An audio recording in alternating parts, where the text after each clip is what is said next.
जय हिंद। नमस्कार दोस्तों, स्वागत है आपका हमारे यूट्यूब चैनल में। तो दोस्तों, आज हम बात करने वाले हैं सुपर 100 के कुछ महत्वपूर्ण प्रश्न के बारे में जो कि परीक्षा में बार बार पूछे जाते हैं और बच्चे अक्सर इन्हें गलत कर देते हैं। तो सुपर 100 के मैथ के कुछ हम लोग प्रश्न लेकर आए हैं जो कि परीक्षा में आने के बहुत ही चांस हैं और ऐसे सवाल बार बार आते हैं और हमेशा ही आते रहेंगे। तो दोस्तों, आपका जो पहला क्वेश्चन है वो लिखा है कि सम अभाज्य संख्याओं का समुच्चय होता है। सम अभाज्य संख्याओं का समुच्चय होता है। तो जो सम अभाज्य संख्या होती है वो सिर्फ एक होती है। कौन सी? वो मात्र है संख्या 2। 2 एक सम अभाज्य संख्या है। 2 कैसी है? एक सम अभाज्य संख्या है। तो उसने क्या पूछा है कि सम अभाज्य संख्याओं का समुच्चय होता है। तो जो सम अभाज्य संख्या का समुच्चय होता है वो हमेशा अपरिमेय समुच्चय होता है। कैसा होता है बच्चों? अपरिमेय समुच्चय होता है। जहाँ कहीं भी आपको लिखा मिल जाए कि सम अभाज्य संख्याओं का समुच्चय होता है, वहाँ आपको अपरिमेय समुच्चय लगाना है। यही इसका सही आंसर है। चलिए अगले प्रश्न की ओर हम लोग चलते हैं।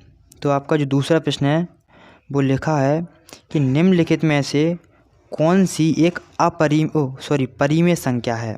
निम्नलिखित में से कौन सी एक परिमेय संख्या है। दोस्तों, जो परिमेय संख्या होती हैं वो हमेशा P/Q की फॉर्म में लिखी होती हैं, यानी कि P/Q के रूप में। जैसे कि 1/2 यह एक परिमेय संख्या है। जैसे कि 3/4 यह भी एक परिमेय संख्या है। जहाँ कहीं भी आपको परिमेय संख्या मतलब फाइंड करने को बोले तो हमेशा P/Q के फॉर्म में आपको लिख देना है, यानी कि P/Q यानी कि 1/2 1/3 के रूप में लिख देना है। तो जहाँ कहीं भी आपको बटे में संख्या मिले वही आपकी परिमेय संख्या होती है। जैसे कि इसमें लिखा है 22/7, यही इसका आंसर है क्योंकि यह P/Q की फॉर्म में लिखी है। और अक्सर लोग ये भी कहते हैं कि पाई एक अपरिमेय संख्या होती है। ये इसका हमेशा ध्यान रखना। अगर इसने पूछा है सवाल ने निम्नलिखित में से कौन सी एक अपरिमेय संख्या है, तो हम उसे पाई लगाएंगे। पाई एक अपरिमेय संख्या है। चलिए अगले सवाल की चंदू ने एक घड़ी अंकित मूल्य पर 10% का बट्टा प्राप्त करने के बाद खरीदी है और उसे अंकित मूल्य पर बेच दिया है। तो चंदू को कितने % का लाभ हुआ। दोस्तों, यह बट्टा यानी डिस्काउंट का सवाल है और ऐसा सुपर 100 में 1 या 2 प्रश्न ज़रूर मिलते हैं और ये प्रश्न बहुत ही सिंपल होते हैं। तो चलिए मैं आपको बताता हूँ। जैसा कि सवाल में लिखा है कि चंदू ने एक घड़ी अंकित मूल्य पर खरीदी है और उस पर 10% का छूट दिया है, यानी बट्टा दिया है।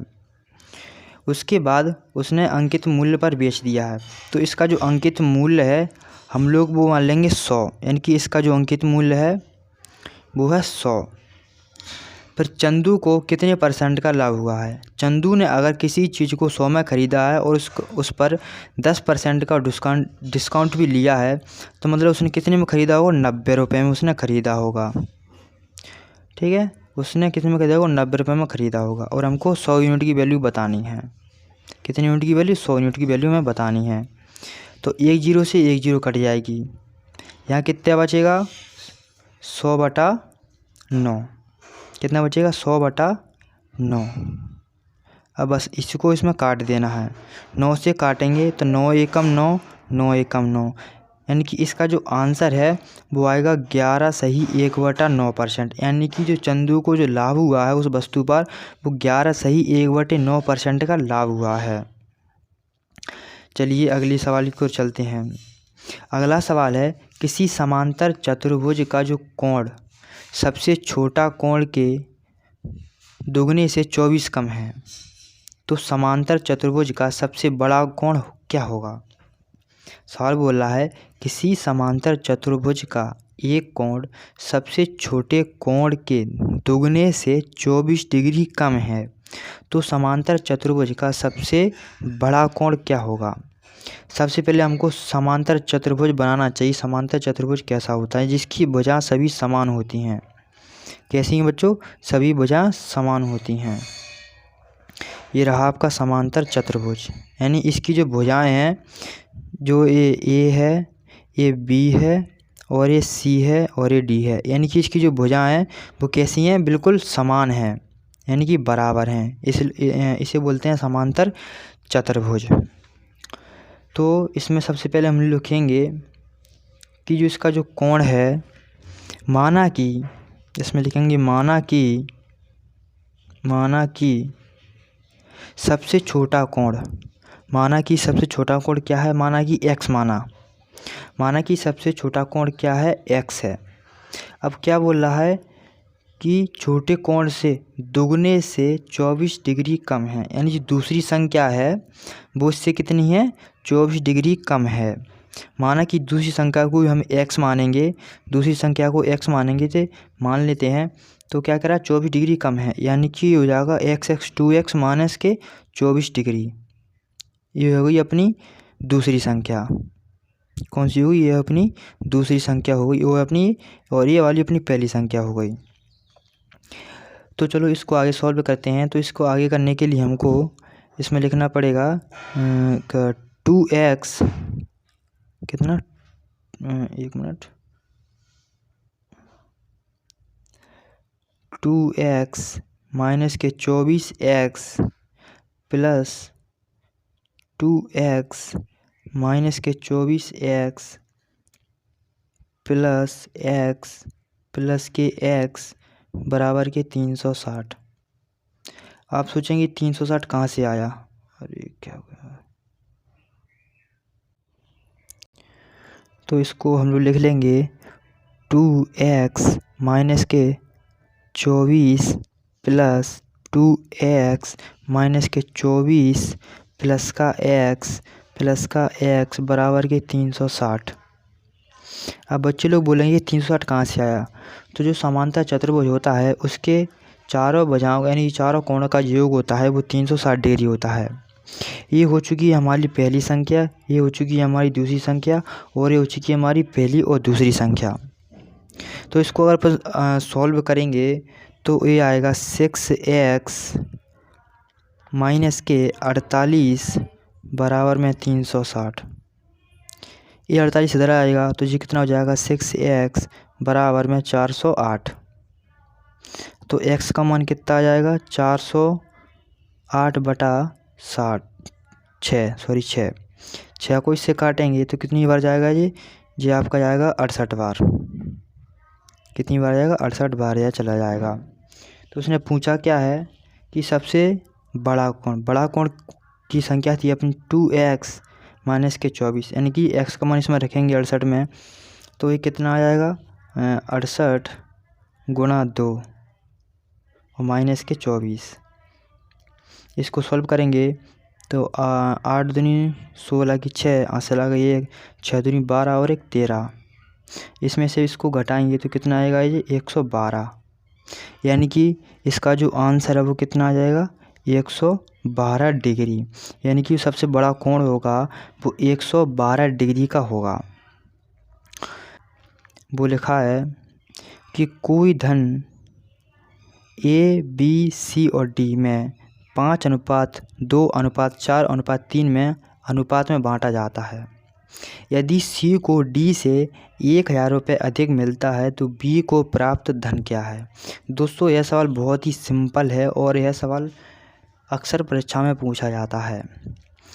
तो दोस्तों यह जो सवाल है इसको सॉल्व करने का कई तरीके हैं। तो इसमें क्या लिखा है, जो A, B, C और D इनका तो अनुपात कितना दिया है 5, 2, 4 और 3, ये अनुपात में दिए हुए हैं।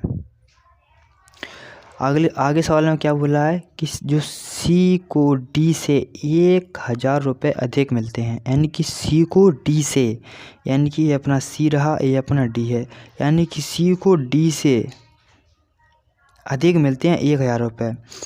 यहाँ मिलते हैं 1000 रुपये अधिक और यहाँ कितने मिलते हैं 1 रुपये, यानी कि जो C है वो D से 1 रुपये ज़्यादा कमाता है। कितना कमाता है, ज़्यादा कमाता है।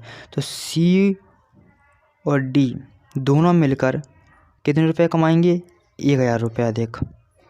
कितने में कमाएंगे 1000 रुपये अधिक, क्योंकि ये इसने बोला ना कि सी को डी से 1000 रुपये अधिक मिलते हैं, यानी कि यहाँ पर एक अधिक मिलता है, यानी कि एक का गुणा अपन तो 1000 में करेंगे तो 1000 ही आएगा।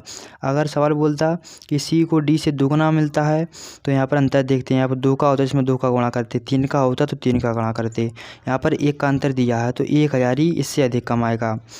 अब वो पूछ क्या रहेगा, बी को प्राप्त धन, बी की राशि कितनी है 2, यानी बी की राशि कितनी है 2, यानी कि 1000 है उसका 2 में गुणा कर देंगे तो इसका जो आंसर है वो कितना आ जाएगा 2000।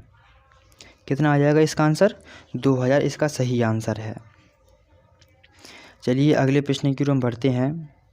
तो आपका जो अगला प्रश्न है वो लिखा है कि कोई धनराशि 3 वर्षों में चक्रवृद्धि ब्याज की दर से दुगनी हो जाती है तो वह धन कितने वर्षों में 16 गुना हो जाएगा।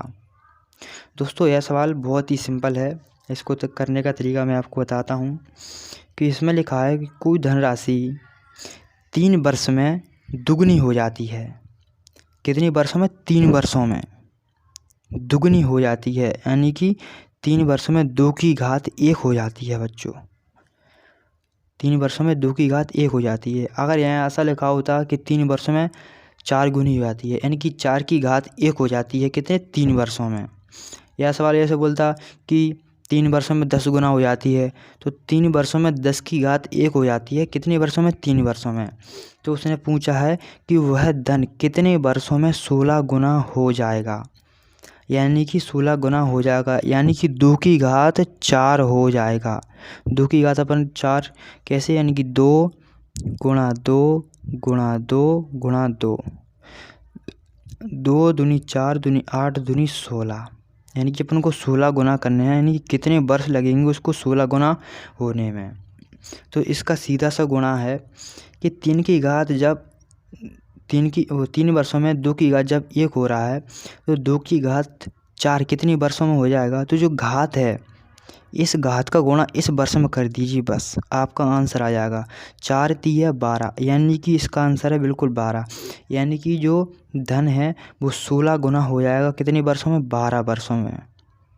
कितने वर्षों में हो जाएगा 12 वर्षों में है धन 16 गुना हो जाएगा। ये सवाल परीक्षा में बहुत बार पूछा जाता है।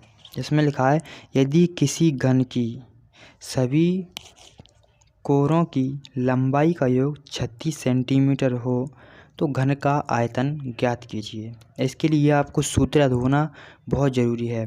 घन का जो आयतन होता है वो क्या होता है बच्चों, ए क्यू, यानी कि लंबाई गुणा चौड़ाई गुणा ऊंचाई, हाइट ऊंचाई, ये इसका सूत्र होता है। तो इसमें लिखा है किसी घन के सभी कोरों की लंबाई का योग होता है, वो कितना होता है 36 सेंटीमीटर। पहली बात तो हमको घन बनाना चाहिए। घन किसे कहते हैं, ये रहा आपका घन, सॉरी 1 मिनट,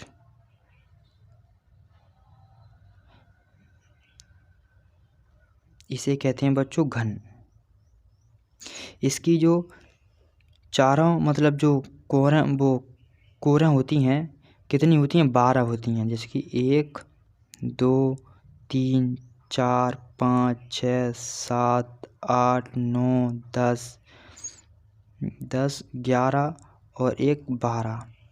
इसकी जो चारों कोने होते हैं उनका योग कितना होता है 12 होता है। कितना होता है बच्चों 12 होता है, यानी कि 12x मान लो, यानी कि 12x की अपने पास वैल्यू दे रखी है।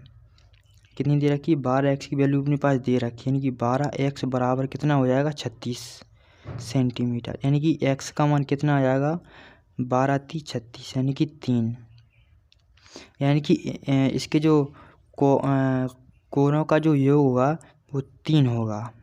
कितना होगा 3। अब इसने क्या पूछा है कि तो घन का आयतन ज्ञात कीजिए, यानी घन का आयतन यानी कि ए क्यू, ए की वैल्यू कितनी आई थी अपनी 3, यानी कि 3 का क्यू कितना होता है 27, यानी इसका जो आंसर है वो कितना हो जाएगा 27 घन सेंटीमीटर, इसका सही आंसर हो जाएगा। चलिए अगला सवाल है आपका। इसमें लिखा है कि प्रथम 10 अभाज्य संख्याओं का माध्यिका क्या होगा। दोस्तों यह प्रश्न परीक्षा में बहुत बार आया है और बच्चे लोग इसे जल्दी जल्दी में गलत कर देते हैं। तो चलिए हम आपको इसके एक शॉर्ट ट्रिक बताते हैं। तो इसमें लिखा है प्रथम 10 अभाज्य संख्याओं का माध्य का क्या होगा, यानी कि माध्य यानी कि बीच का योग होता है वो कितना होता है। तो प्रथम 10 अभाज्य संख्या कौन कौन सी होती हैं। तो पहली होती है 2, फिर होती है 3, फिर होती है 5, फिर होती है 7, फिर होती है 11, फिर होती है 13, 13 के बाद 17, 17 के बाद होती है 19, 19 के बाद होती है 23 और 23 के बाद होती है कितनी 29। ये हमारी 10 अभाज्य प्रथम अभाज्य संख्या हो गई हैं। गिनते हैं 1 2 3 4 5 6 7 8 9 10। जी हाँ, ये हमारी संख्या कितनी हुई 10 हो चुकी हैं। तो इसने क्या बोला है प्रथम 10 अभाज्य संख्याओं का माध्यिका ज्ञात कीजिए। प्रथम 10 अभाज्य संख्याओं का माध्यिका का एक सूत्र होता है बच्चों। सूत्र कौन सा होता है, n/2 वां पद प्लस n/2 प्लस 1 वां पद बटे 2। इसका जो सूत्र होता है इससे ही हम लोग माध्यिका निकालते हैं। तो n वां पद बटे n प्लस n/2 प्लस वां पद। तो बच्चों जो nवां पद होता है, जो पूरी संख्या कितनी होती हैं वो nवां पद होता है, यानी कि टोटल संख्या कितनी है तो वो है 10, यानी कि जो n का मान होगा वो कितना हो जाएगा 10 हो जाएगा। इस बोला है ना उसने प्रथम 10 अभाज्य संख्याओं का, यानी प्रथम यानी कि n यानी कि 10 अभाज्य संख्याओं का योग होगा 10। तो उसके बाद जो n है वो क्या है 10 है। तो यहाँ पर क्या लिखेंगे n/2 बां पद प्लस 10/2 प्लस 1 बां पद। इसको इससे काटेंगे, ये कितना आ जाएगा 5वां पद प्लस ये कितना आ जाएगा तो ये आएगा 6वां पद बटे 2। ठीक है, यानी कि 5वां पद और 6वां पद। अब इस संख्याओं अपन को देखना है कि 5वां पद कौन सा है और 6वां पद कौन सा है। तो 5वां पद कौन सा हो जाएगा अपना 11। 5वां पद कौन सा हो जाएगा अपना 11। 1 मिनट,